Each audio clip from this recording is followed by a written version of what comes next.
ঢাকার ধানমন্ডি ৩২ নম্বরে শেখ মুজিবুর রহমানের প্রতি শ্রদ্ধা নিবেদন করতে এসে গণপিটুনির শিকার রিকশাচালক আজিজুর রহমানকে জামিন দিয়েছে আদালত। আর কোনো মামলা না থাকায় তার কারামুক্তিতে বাধা নেই বলে জানিয়েছেন আইনজীবীরা। আজ রবিবার ১৭ই আগস্ট ঢাকার মেট্রোপলিটন ম্যাজিস্ট্রেট এএম আজহারুল ইসলামের আদালতে শুনানি শেষে তার জামিন মঞ্জুর করেন।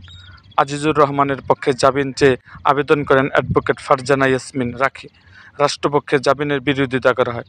শুনানি শেষে বিচারক তার জামিন মঞ্জুর করেন। রিকশা চালক আজিজুর রহমানকে বৈষম্য বিরোধী আন্দোলনের সময়কার একটি হত্যা চেষ্টা মামলায় গ্রেপ্তার দেখানো হয়।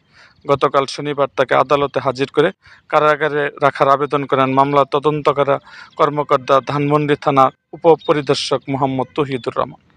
আবেদনে বলা হয়েছে, মামলায় ঘটনার সময় প্রত্যক্ষদর্শী সাক্ষী এবং বাদীকে জিজ্ঞাসাবাদে গ্রেপ্তার সন্দিগ্ধ আসামি মোহাম্মদ আজিজুর রহমানের মামলায় ঘটনা জড়িত থাকার বিষয়ে সাক্ষ্য প্রমাণ পাওয়া গেছে। মামলার তদন্তের স্বার্থে আসামিকে জেল হাজতে আটক রাখা একান্ত প্রয়োজন। শুক্রবার ১৫ই আগস্ট রাজধানীর ধানমন্ডির ৩২ নম্বরে ফুল দিতে গিয়ে গণপিটুনির শিকার হয় রিকশাচালক আজিজুর রহমান। পরে তাকে সেখান থেকে গ্রেপ্তার করে পুলিশ।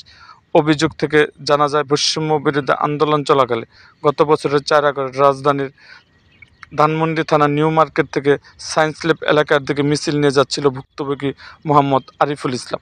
ঘটনার দিন দুপুরে ২:৩০টার আসামিরা গুলি, পেট্রোল বোমা ও হাত বোমা নিক্ষেপ করে। গুলি ভুক্তভোগীর পিঠ দিয়ে ঢুকে গেলে তাৎক্ষণিক পড়ে যান তিনি। পরে ঢাকা মেডিকেল কলেজ হাসপাতালে ২ মাস চিকিৎসা শেষে সুস্থ হন। এ ঘটনায় চলতি বছরের ২রা এপ্রিল রাজধানীর ধানমন্ডি থানা হত্যা চেষ্টা মামলা করেন আরিফুল। এরকম আরও ভিডিও পেতে এবং রাজনৈতিক অঙ্গনে নানা ঘটনা ও ইতিহাস জানতে আমাদের মুক্তাগাছার ইতিহাস মিডিয়া ইউটিউব চ্যানেলটিকে সাবস্ক্রাইব করুন এবং পাশে থাকা বেল আইকনটি বাজিয়ে দিন।